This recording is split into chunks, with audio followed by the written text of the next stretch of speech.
Hello friends, this is Alok Sharma and you are watching channel learn the rule, जहां हम सीखते हैं सेंट्रल गवर्नमेंट के रूल्स एंड रेगुलेशन के बारे में। आज की इस कड़ी में मैं आपको जानकारी देना चाह रहा हूं स्टडी लीव के बारे में, और हम इसको दो पार्टों में कवर करेंगे। तो आज हम जो करने जा रहे हैं वो है पार्ट 1, यानी कुछ पोर्शन हम पार्ट 1 में लेंगे और बाकी रिमेनिंग पार्ट 2 में लिया जाएगा। तो देखिए, जो मैंने पहले लिखा है conditions for grant of study leave. देखिए, पहले स्टडी लीव के बारे में समझ लेते हैं। स्टडी लीव क्या होती है?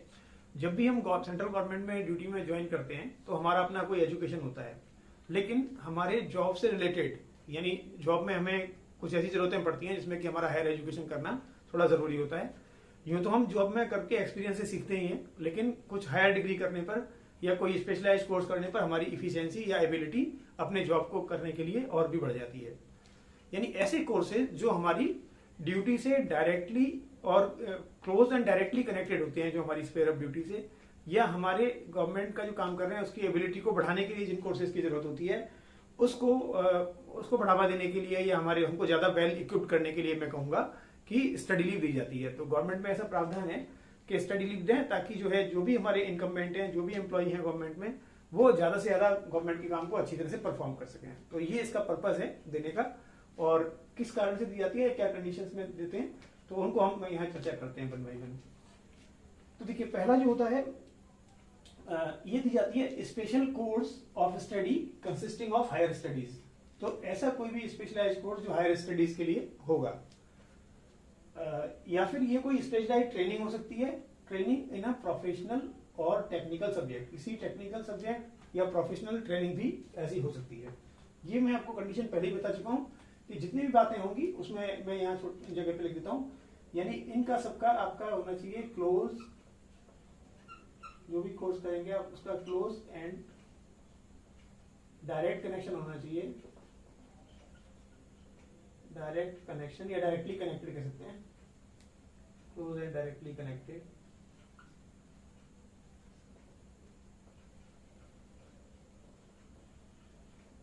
Connected with sphere of duty. तो यहां लिख लेते हैं विद स्फीयर ऑफ ड्यूटी। तो ये क्या है? ये हमारी एक मेन कंडीशन है। मैं इसको यहाँ बॉक्स में ऐसे रख लेता हूँ।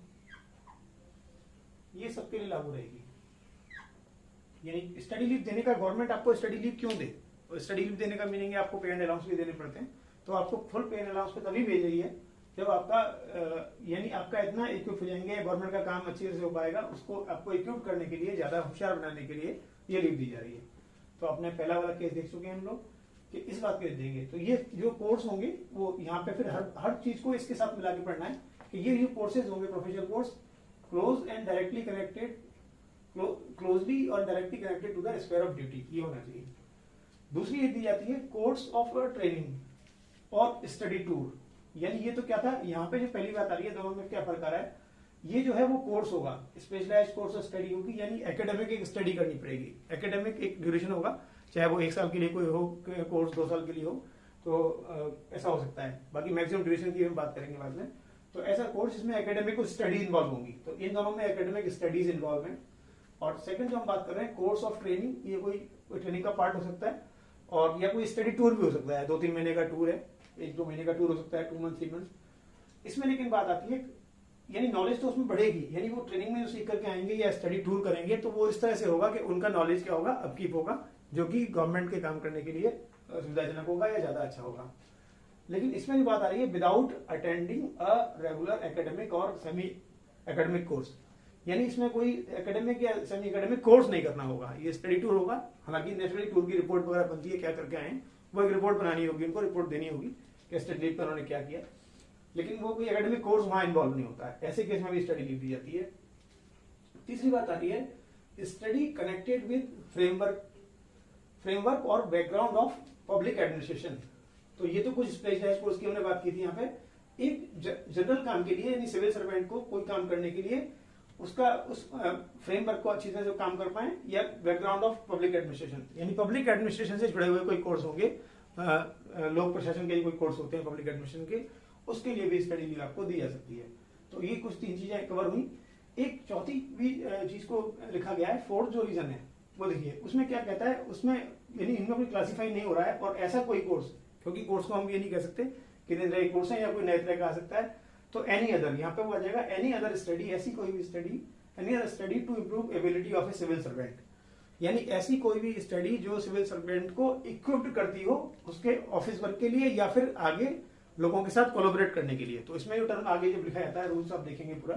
तो वो कहता है कि इसको यानी इस तरह का कोई भी स्टडी जिसमें कि सिविल सर्वेंट अपनी क्षमता बढ़ाए कोलैबोरेट करने के लिए, यानी वो गवर्नमेंट का काम कराने के लिए, कोलैबोरेशन करने के लिए, अलग कई ऑफिसों के साथ काम करने के लिए, कोलैबोरेट करने के लिए कोई ऐसी स्टडी करे, तो उसके लिए भी क्या होता है, स्टडी लीव आपकी दी जाती है। देखिए अब देखते हैं किन किन कोर्सों के लिए दी जाती है ये, कुछ यहाँ बात कर लेते हैं मोटी सी। Given for prosecution of studies, देखिए स्टडीज के लिए तो दी जाती है, लेकिन थोड़ा यहाँ ध्यान देना होगा, given for prosecution of studies in subjects, यहाँ ध्यान दिए, other than academic and literary subject. तो यहाँ कहता है एकेडमिक या लिटरेरी सब्जेक्टों के पढ़ने के लिए स्टडी लीव नहीं दी जाएगी, यानी कोई वो एकेडमिक डिग्री है या इस तरह का है तो एकेडमिक एंड लिटरेरी सब्जेक्ट के लिए नहीं दी जाएगी, अदर देन ये, यानी ये इसका प्रोविजन है, एकेडमिक या लिटरेरी सब्जेक्ट के लिए नहीं दी जाएगी। लेकिन देखिए पीएचडी डिग्री जो होती है, यानी पीजी करने के बाद एमएससी जो हम कर लेते हैं, एमएससी या पोस्ट ग्रेजुएशन है, तो उस तक ऐसा नहीं है कोई बीएससी में आया तो पीजी करने के लिए दे देंगे, इसका मैं एग्जांपल यहाँ बता रहा हूँ। जैसे कोई बीएससी करके किसी उसमें भर्ती हो जाता है बीएससी या बीए ग्रेजुएशन से, और वो पीजी करना चाहते हैं कि सब हायर स्टडीज है, मुझे कुछ फायदा होगा इससे, तो नॉर्मली एकेडमिक स्टडी के लिए एमएससी या एमए या एमकॉम ऐसा करने के लिए नहीं दी जाएगी, वो एकेडमिक या किसी लिटरेरी सब्जेक्ट के लिए नहीं होगा। लेकिन अब क्या होता है कि ये जो हायर डिग्री है पीएचडी, नेचुरली हम कह सकते हैं एकेडमिक वाली डिग्री है, लेकिन ये क्या है, एकेडमिक पार्ट ना होकर रिसर्च डिग्री है ये, आप ये समझिएगा। तो पीएचडी डिग्री क्या है, एकेडमिक से ऊपर है, यानी वो रिसर्च की डिग्री है, उसमें ज्यादा और थोड़ा वाइडन करके रिसर्च करना होगा, तो इस वजह से इसमें दी जाती है। तो given for PhD for Indian economic services के जो ऑफिसर हैं आईएएस, उनको दी जाती है। इंडियन स्टैटिस्टिकल सर्विसेज, तो ये लोग जो सेंट्रल गवर्नमेंट में हैं वो पीएचडी करने के लिए उनको दी जाती है ये।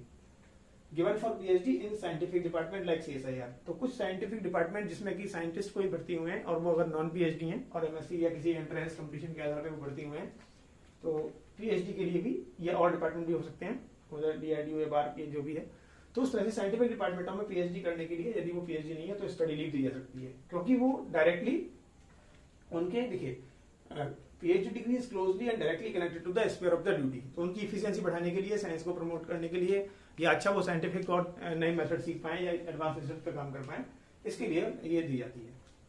तो हमेशा जो चीज है, पर्पज यही है कि काम जो है वो उनका स्फीयर ऑफ ड्यूटी से होना चाहिए। स्फीयर ऑफ ड्यूटी होने का मतलब है वो पब्लिक इंटरेस्ट के लिए काम आएगी, यानी डिग्री जो है वो सर्टिफाई हो जाएगा, उनके हेड सर्टिफाई कर पाएंगे कि जो डिग्री है उनकी वो किस में काम आने वाली है, डायरेक्टली उनकी स्फीयर ऑफ ड्यूटी से रिलेटेड है, तो गवर्नमेंट के लिए वो काम में आएगी, यानी पब्लिक इंटरेस्ट में वो कोर्स किया जा रहा है, पब्लिक इंटरेस्ट होगा, वो गवर्नमेंट का राइट इंटरेस्ट के लिए है।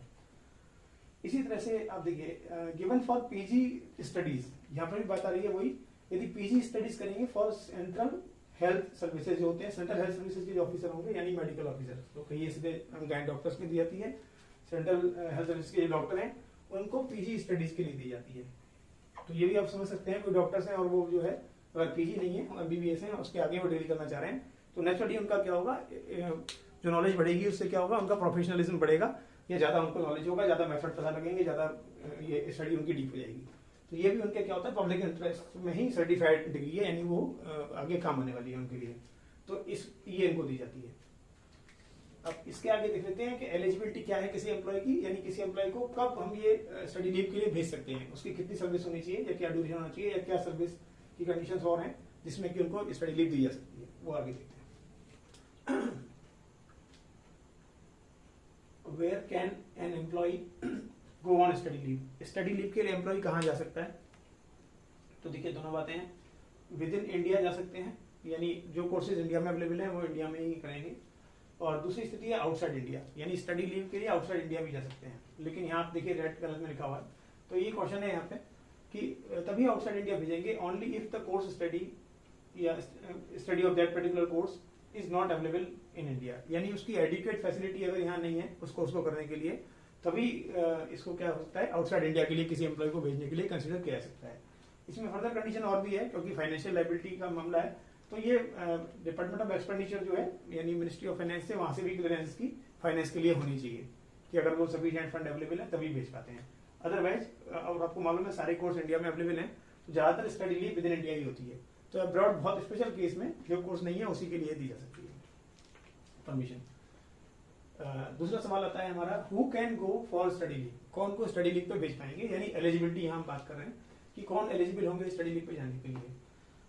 तो दो कंडीशन आ रही है, सर्विस के बारे में है, कितनी सर्विस पूरी होनी चाहिए, rendered not less than 5 years of service including probation period, यानी बात आ रही है प्रोबेशन पीरियड के को मिलाते हुए, प्रोबेशन पीरियड को साथ करते हुए एम्प्लॉय की सर्विस 5 years की होनी ही चाहिए, यानी नॉट लेस देन का मतलब 5 साल से ज्यादा होनी चाहिए, या मिनिमम 5 years तो चाहिए ही चाहिए। तो एक कंडीशन तो ये है मिनिमम होने की, यानी कितनी सर्विस होनी चाहिए ये है, और एक है आने के बाद कितनी सर्विस होनी चाहिए, यानी दूसरी सबसे कंडीशन और भी है, not due to reach age of superannuation within 3 years from the date on which he or she is expected to return after leave। तो ये हमने इंग्लिश में एज इट इज पढ़ दिया, लेकिन आप मतलब समझिए, यानी कोई एम्प्लॉई स्टडी लीव जो ले रहे हैं उसका जो ड्यूरेशन है, उनकी एक्सपेक्टेड डेट ऑफ रिटर्न होगी, जब वो एक्सपेक्टेड डेट ऑफ रिटर्न है उनका जब आने वाले हैं, तो उसके बाद उनका सुपरएनुएशन यानी विदिन 3 years नहीं होना चाहिए, यानी बेसिकली कह सकते हैं कि उनको 3 साल सर्विस करनी पड़ेगी आने के बाद, यानी सुपरएनुएशन जब भी लौट करके ऑफिस ज्वाइन कर लेंगे, लीव जब एक्सपायरी पीरियड होगा, लीव एक्सपायर होगी या लीव खत्म होने वाली होगी, तो लीव की अवधि पूरी होने के बाद में उनको एक तरह से 3 साल का उनका जॉब रहना चाहिए, यानी वो 3 साल की सर्विस कंडीशन है कि आने के बाद 3 साल की सर्विस करें। और यहाँ थोड़ा सा मैं आपको एलोबरेट और करता हूँ कि ये 3 साल की कंडीशन तब है, अभी हमने ड्यूरेशन की बात नहीं की है, तो ड्यूरेशन की हम बात करेंगे तो मैं अभी अलग से बता देता हूँ। ड्यूरेशन जो होता है, ड्यूरेशन आपका 24 मंथ का हो सकता है। मैं यहाँ टॉपिक पे डाल देता हूँ ड्यूरेशन।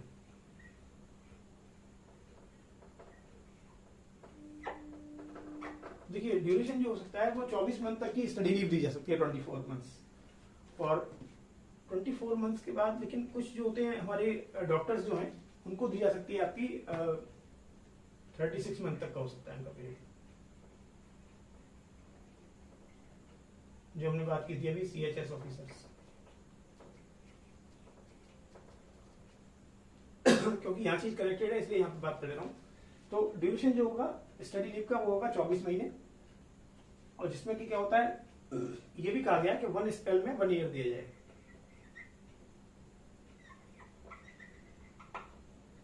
यानी एक बार में 1 year दिया जाए, और यहाँ पे हम बात थोड़ा कहते हैं नॉर्मली ऐसे बोल के, यानी कहता है कि एक बार में 1 साल का देते हैं, लेकिन इसमें क्या था फर्दर क्लैरिफिकेशन हुई थी, तो ये बहुत हार्ड एंड फास्ट नहीं है कि 1 साल का देना है, तो उसको बाद में मिनिस्ट्री में क्लैरिफिकेशन के बाद ये माना गया कि कई बार जब जाना होता है लगातार, कोर्स अगर 1.5 साल का है, 18 महीने का है, 20 महीने का है, 24 महीने का है, तो वो नॉर्मली का आगे हम दे सकते हैं, यानी एक ही स्पेल में 24 महीने भी दी जा सकती है, या कोई PhD करने जा रहे हैं या कोर्स वर्क है उसमें आगे कुछ भी है, तो ये 24 मंथ तक जा सकता है। हालांकि रूल ये कहता है कि 1 year दें, तो फिर नॉर्मली ये है 1 year दें, इसका मतलब क्या है कि मल्टीपल स्पेल में दे सकते हैं, कि 2 बार में भी दे सकते हैं, 1 year ले लें फिर ज्वाइन करें कुछ काम ऑफिस का, यानी ऑफिस से बिल्कुल डिटैच ना हो जाए, तो ऑफिस का काम कुछ हो ही नहीं पा रहा, तो by giving the study leave there should be due regard to the office work also. So इस वजह से कई बार ये माना गया, लेकिन अगर एसेंशियलिटी है कि 24 महीने देना है तो लगातार दिया जा सकता है, इसमें ऐसी कोई बाध्यता नहीं है, तो 24 मंथ के लिए सीधे स्टडी लीव दी जा सकती है। तो ऐसे केस जो 24 मंथ वाले ड्यूरेशन इसमें फॉल करेंगे इस वाले एम्बिट में, तो 24 मंथ वालों के लिए ये कंडीशन है एग्जैक्टली, यानी नॉट लेस देन, है ना, ये जो 3 साल वाली कि उनका सुपरएनुएशन 3 साल के बाद होना चाहिए लौटने के बाद। लेकिन अगर इस वाले डोमेन में हम आएंगे, यदि हम इसमें बात करते हैं, इसको मैं ग्रीन से ले लेता हूँ, अगर आप इसमें बात करेंगे कि 36 मंथ्स की दी गई है उनको, जो डॉक्टर से 36 मंथ दी गई है, तो उनको जो 36 महीने की अगर लीव दी गई है तो उनका सर्विस पीरियड जो है, तो यहाँ मैं मॉडिफाई करता हूँ, सुपरएनुएशन विदिन 3 years नॉर्मली है, और यहाँ पे ऑब्लिक कर देते हैं, या यहाँ लिख देता हूँ 5 years। 5 years किसके लिए, ये वाले के लिए जो मैं ग्रीन से लिख रहा हूँ यहाँ पे 36 मंथ लिखता हूँ। तो ऐसे केस जो होंगे उनको फिर 5 years होगा, यानी जिनको लीव ये वाली दी गई है उनके लिए as it is normal condition है, और नॉर्मली ये रहता है, ये डॉक्टर्स के लिए है पर्टिकुलर स्पेशली, जो 36 मंथ की आप दे पा रहे हैं, तो 36 मंथ वालों के लिए 5 साल की सर्विस करना जरूरी होगा। तो जब ये वाला होगा तो ये, यानी ग्रीन वाले के संग ग्रीन वाला मैच करेगा, और ये रेड इसके लिए कॉमनली मैच किया है। तो 3 year की सर्विस, आइदर 5 years की service, depending upon the duration of leave. If duration of leave is 24 month, then a person should have service of 3 years after returning from the leave.